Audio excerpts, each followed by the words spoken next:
You're listening to the Telltale channel. Don't forget to check me out on all social media: Patreon, Twitter, Teespring, and Etsy. All links can be found in the description or on my website, telltaleatheist.com.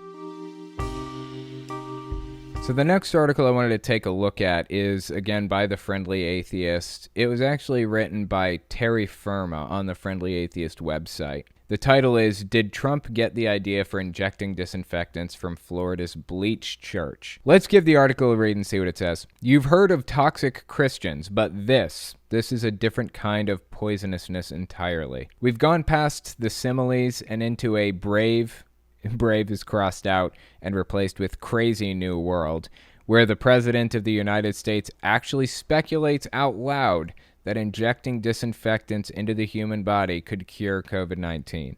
Here's what the very stable genius said yesterday, verbatim, okay?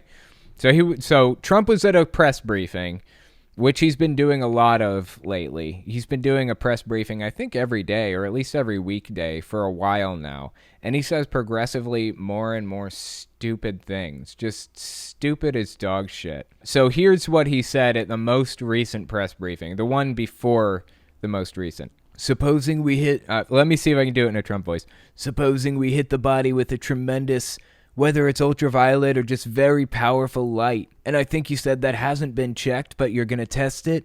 And then I said, supposing you brought the light inside the body, which you can do either through the skin or in some other way. And I think you said you're going to test that too. It sounds interesting.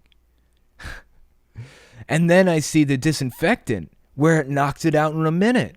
1 minute. And is there a way we can do something like that by injection inside or almost a cleaning?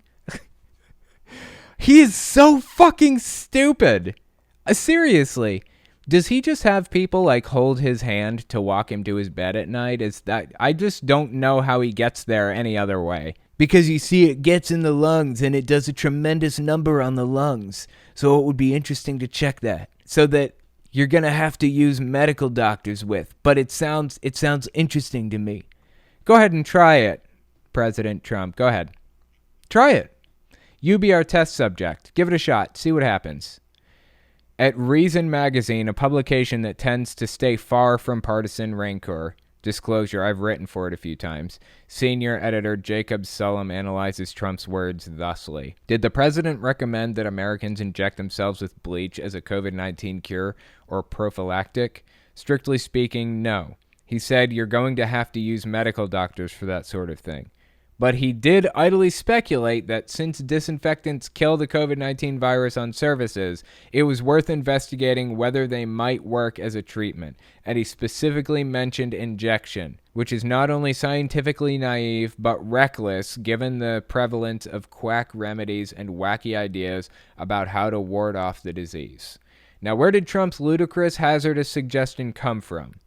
The Guardian points out that peddlers of chlorine dioxide, industrial bleach, have been making direct approaches to the White House in recent days. So, I read the Guardian article. It's about the founder of the Genesis 2 Church. I've talked about maybe it's just a group. I don't know if it could be qualified as a church or not, but it's the Genesis 2 cult, I would call it. Genesis 2 group. The leader of the group has been sending letters to Donald Trump about his cure, claiming that his cure can take care of the coronavirus. They've been pushing bleach as a miracle cure for everything since the early days of the church. It's not a recent thing. It's years and years old. I think the first article I saw about it was from 2015, but it's way older than that, I think. Anyways, they've been pushing bleach as a miracle cure for everything for a long time. And it's not actually just full-blown, like, concentrated bleach. As they say here in this article, it's chlorine dioxide, which is basically industrial bleach, but it's diluted in water. It's extremely dangerous still, concentrated or not. You should not be drinking it. It doesn't do anything but poison you. Don't. So anyways, this person has been contacting Trump, sending letters to the White House in the days leading up to this, in the weeks and months leading up to Trump's suggestion.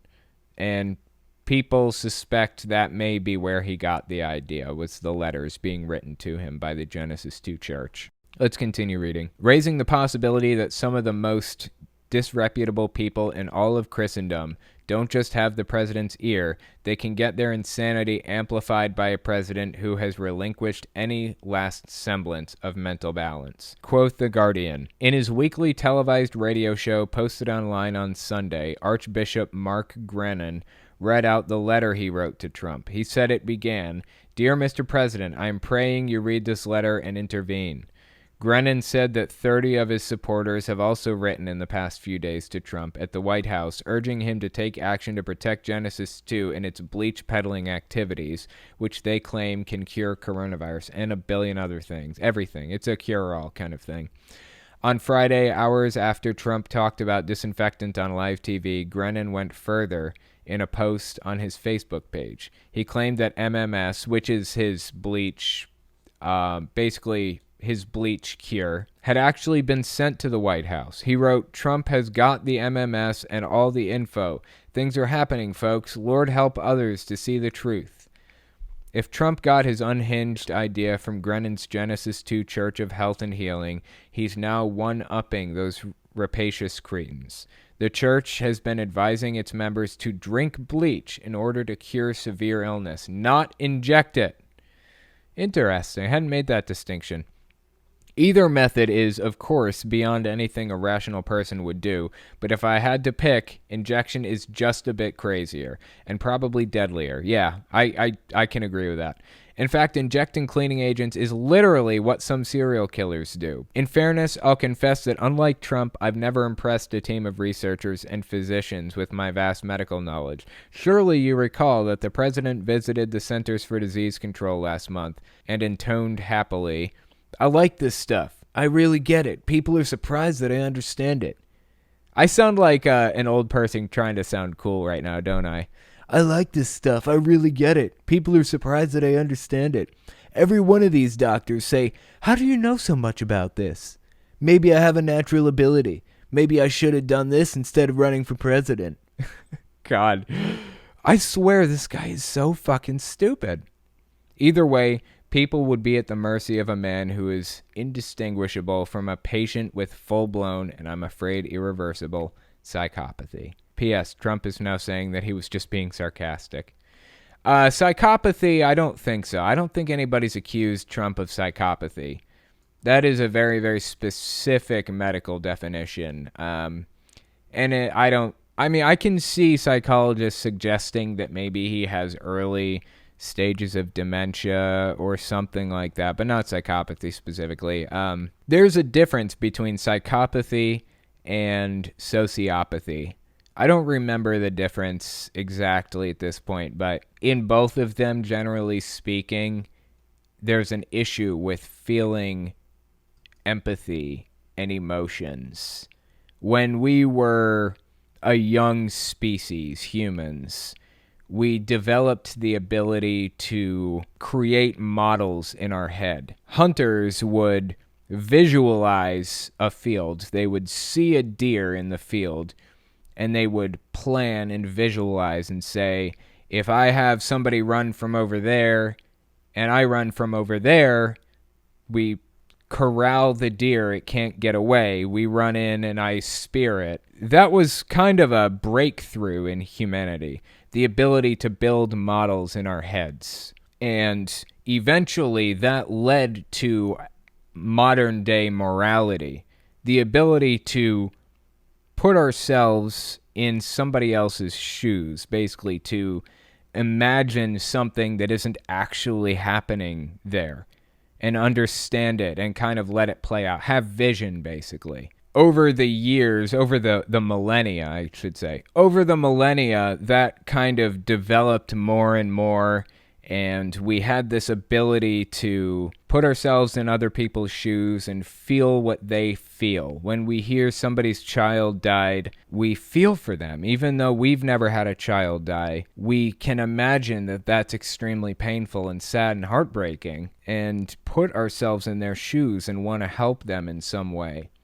That's the basis for morality and for empathy, that whole model building thing. Psychopathy and sociopathy are linked to that. you have an inability to put yourself in somebody else's shoes, basically. Like, you can't imagine what it's like to be this person or to feel the pain that they're feeling. And you don't feel emotions, or you feel them very rarely. So killing somebody right there in front of you, like stabbing them in the chest, you just can't process what it would be like to be in their shoes. It's also linked to mirror neurons. When I was in college, one of my professors was playing a video for us, and it was just a super regular video, just watching just normal stuff, nothing crazy happening. And then they switched to a picture of a mannequin with grapes in its eyes and a razor blade running across the grapes. And we all went, oh God, that's awful. That's our mirror neurons reacting to what we're seeing. We're imagining that happening to us. That's what the whole bit is. But there's an issue. There's like a break in that system with people who have psychopathy or sociopathy. They can't connect with the person they're stabbing in the chest. They don't understand what they're feeling or how it hurts or why it's wrong exactly. Like, you can tell them why that's wrong, but they can't really conceptualize or get it. And it's the same with emotions. A lot of the time, they don't really feel emotions either. They don't feel happiness or sadness or anything. Not very often. And sometimes people who have psychopathy or sociopathy will do something really, really dramatic to feel an emotion, to feel fear or pain or sadness or something, because they don't feel emotion any other way. It's just numb. It's just empty and blank and black otherwise. So they will stab somebody because it doesn't hurt them to do it, but it gives them this rush, this feel of emotions that they've never had before. So that's psychopathy and sociopathy. Generally speaking, I think, this could be wrong, so don't quote me on it, I believe 4% of the population has psychopathy or sociopathy, and it's only a really, really tiny number of people who actually do something completely nuts, like kill somebody. It's like significantly smaller percentage of people who actually act on it than who have it. So anyway, the point here, I got a little sidetracked there. Point here is that Trump, I don't think he has psychopathy, but I'm sure he has something. I mean, he's in his upper 70s, isn't he? Or mid 70s. He's getting up there in years. I'm sure his brain isn't working at top capacity at this point. My brain wouldn't be working at top capacity at that age either. That's just how it is. It's just the human body breaking down. So anyway, really interesting article. I should talk more about the Genesis 2 Church at some point. I've talked about them in the past multiple times, but I may devote a whole segment to Genesis 2 at some point. I intended to tonight, but we just kind of ran out of time.